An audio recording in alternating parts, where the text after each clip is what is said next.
कथा। भगवान श्री कृष्ण ने पंचजन्य शंख बजाकर युद्ध की घोषणा की। राधे राधे। जैसा मैं तो मनी तो पंडित यूट्यूब चैनल पर सबका स्वागत करती हूँ। इस प्रसंग का वर्णन श्रीमद् भगवद गीता मिलता है। इस प्रसंग में भगवान श्री कृष्ण ने सबको समझाया कि हे अर्जुन, हे पार्थ, धर्म के लिए सब कुछ छोड़ा जा सकता है, किंतु सब कुछ के लिए धर्म को कभी नहीं छोड़ना चाहिए। क्योंकि जो व्यक्ति धर्म का साथ छोड़ देता है वह जीवन में कभी न कभी ठोकर जरूर खाता है, क्योंकि ऐसा व्यक्ति अधर्मी होता है और ईश्वर से विमुख होता है। भगवान श्री कृष्ण आज अर्जुन को समझाते हैं कि जो व्यक्ति धर्म को साथ लेकर चलता है वो सदा सर्वदा विजयी होता है और वह कभी भी सत्य से विमुख नहीं होता है। यानी कि उसे कोई डर नहीं लगता है सच बोलने में और वह निडर होकर उस चीज के लिए तत्पर हो जाता है। युद्ध भी करना पड़े तो मैं सच बोलकर ही रहूंगा। ऐसा व्यक्ति सदा सर्वथा विश्वास पात्र होता है। आज भगवान श्री कृष्ण अर्जुन को यही समझाते हैं। भगवान श्री कृष्ण भी इसी चीज से गुजर चुके हैं। कहते हैं कि भगवान श्री कृष्ण ने अपने जीवन में बहुत से दुख उठाए, यानी बहुत सी चीजें ऐसी की जो उन्हें करना पसंद बिल्कुल नहीं था। कहते हैं कि धर्म की स्थापना के लिए उन्होंने अपना प्रेम प्यार सब कुछ त्याग दिया। उससे जिससे बहुत प्रेम करते थे, राधा रानी से, और अपने प्रेम को छोड़कर वह मथुरा चले गए ताकि धर्म की स्थापना में कोई भी बंधन आगे ना आ सके और किसी भी प्रकार से वह धर्म को विमुख न होने दें। समाज के कल्याण के लिए उन्होंने अपने जीवन को, अपने प्रेम को, अपने उन अस्तित्व को दांव पर लगा दिया जो कि उन्हें ईश्वर की ओर अग्रसर करती है। हालांकि भगवान श्री कृष्ण स्वयं ही परब्रह्म परमात्मा हैं, लेकिन जब मनुष्य इस पृथ्वी लोक पर आता है ना, उसे इस पृथ्वी लोक के नियमों का पालन अवश्य करना पड़ता है और हर मनुष्य उस नियम के अधीन होकर ही चलता है। इसलिए भगवान श्री कृष्ण ने अपने सबसे प्यारे प्रेम को ही त्याग दिया ताकि उनके आने वाले धर्म की स्थापना में कोई भी चीज बाधक न बने और अपने मन को मारकर वो धर्म की स्थापना करने में लग गए ताकि किसी भी प्रकार से, किसी भी तरह से लोगों के मध्य में धर्म बना रहे और कभी भी धर्म का नाश ना हो। जो लोग धर्म को नाश होते देखते हैं वो महाविनाश की ओर अग्रसर होते हैं। यही बात भगवान श्री कृष्ण आज समझाते हैं, रोते रोते ही सही, लेकिन उन्होंने धर्म की स्थापना अवश्य की और अपने मन का हाल, अपने हृदय का हाल कभी किसी को नहीं बताया। कहते हैं कि वह अपने प्रेम से इतना प्रेम करते थे कि उनके आ जाने पर उन्हें ब्रह्मांड में कोई दिखाई नहीं देता था। राधा रानी से इतना प्रेम करने के बाद भी वह धर्म की स्थापना के लिए अपने आप को त्याग दिए, ताकि अपने प्रेम को त्याग कर चले गए ताकि वह धर्म की स्थापना कर सके।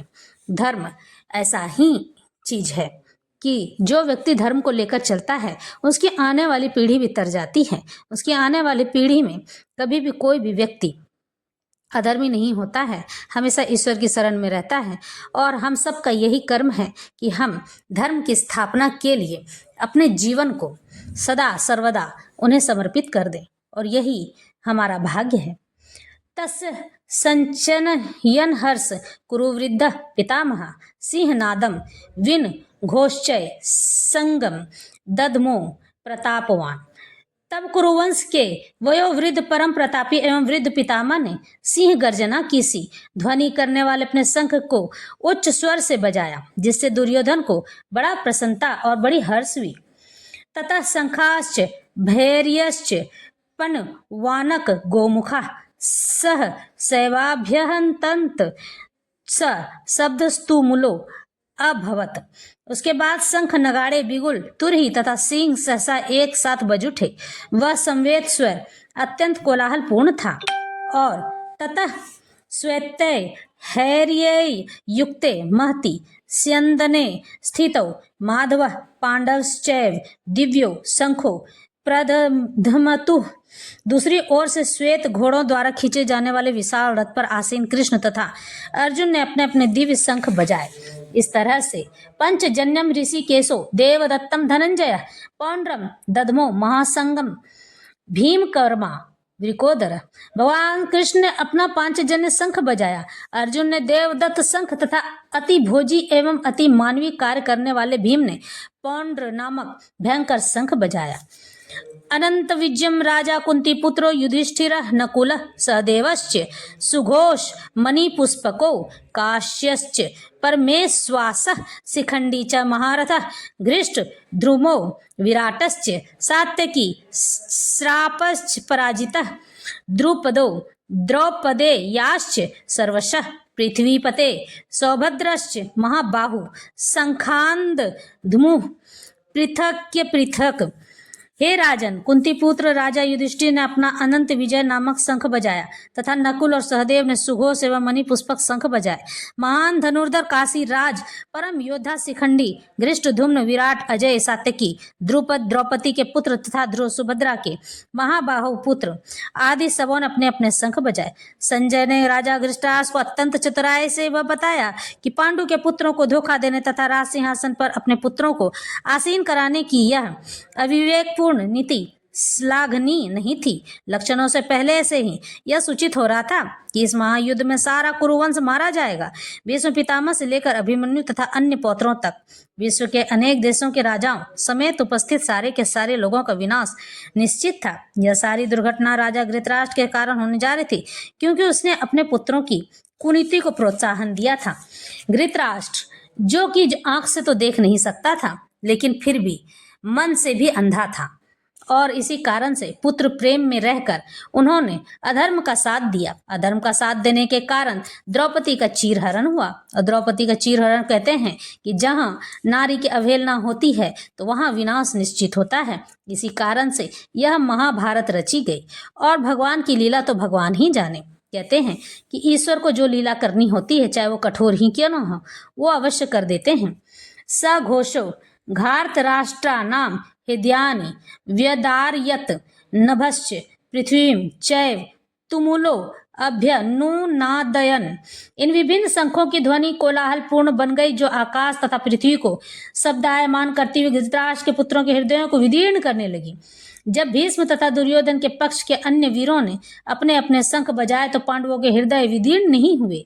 ऐसी घटनाओं का वर्णन नहीं मिलता, किंतु इस विशिष्ट श्लोक में कहा गया है कि पांडव पक्ष के शंखनाद से धृतराष्ट्र के पुत्रों के हृदय विदीर्ण हो गए थे। इसका कारण एवं स्वयं पांडव और भगवान कृष्ण में उनका विश्वास है। परमेश्वर की शरण ग्रहण करने वाले को किसी प्रकार का भय नहीं रह जाता है, चाहे वह कितनी ही विपत्ति में क्यों न पड़ा हो।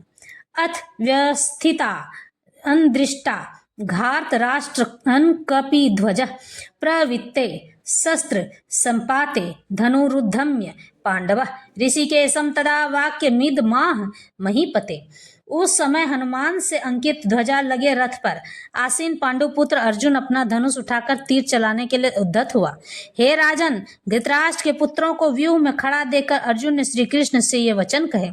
युद्ध प्रारंभ होने ही वाला था, इसलिए इस कथन में ज्ञात होता है कि पांडवों की सेना की अप्रत्याशित व्यवस्था से धृतराष्ट्र के पुत्र बहुत कुछ निरुत्साहित थे, क्योंकि युद्ध भूमि में पांडवों का निर्देशन भगवान श्री कृष्ण के आदेश के अनुसार हो रहा था। अर्जुन की ध्वजा पर हनुमान का चिन्ह भी विजय का सूचक है, क्योंकि हनुमान ने राम तथा रावण युद्ध में राम की सहायता की थी, जिससे राम विजयी हुए थे। इस समय अर्जुन की सहायता के लिए उनके रथ पर राम तथा हनुमान दोनों उपस्थित थे। भगवान कृष्ण साक्षात राम है, और जहाँ भी राम होते हैं वहाँ उनका नित्य सेवक हनुमान अवश्य होता है, तथा उनकी नित्य संगिनी वैभव की देवी सीता उपस्थित रहती हैं। अतः अर्जुन के लिए किसी भी शत्रु से भय का कोई कारण नहीं था।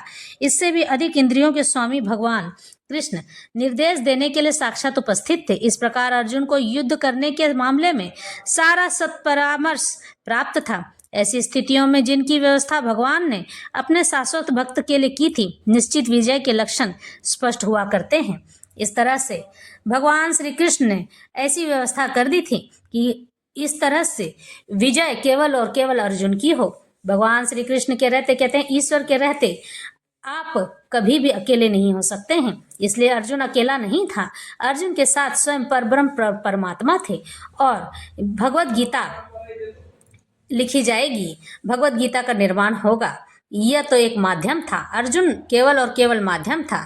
भगवान उस पर बड़ी ही कृपा और दया कर बैठे थे, ताकि उनके जरिए हम लोगों तक भगवत गीता पहुंच सके। भगवान हमें समझाना चाहते थे कि जीवन में कर्म का बड़ा महत्व होता है। कर्म का अर्थ है इस हाथ दो इस हाथ लो, यानी जैसा करोगे वैसा ही पाओगे। और कभी भी किसी भी मनुष्य को किसी से ईर्ष्या द्वेष नहीं करना चाहिए, क्योंकि जो लोग ईर्ष्या और द्वेष करते हैं वो लोग दुख को अपने जीवन में स्वतः ही बुलाते हैं, और जो लोग इस ईर्ष्या और द्वेष से दूर रहते हैं वो लोग अपने जीवन में सुख को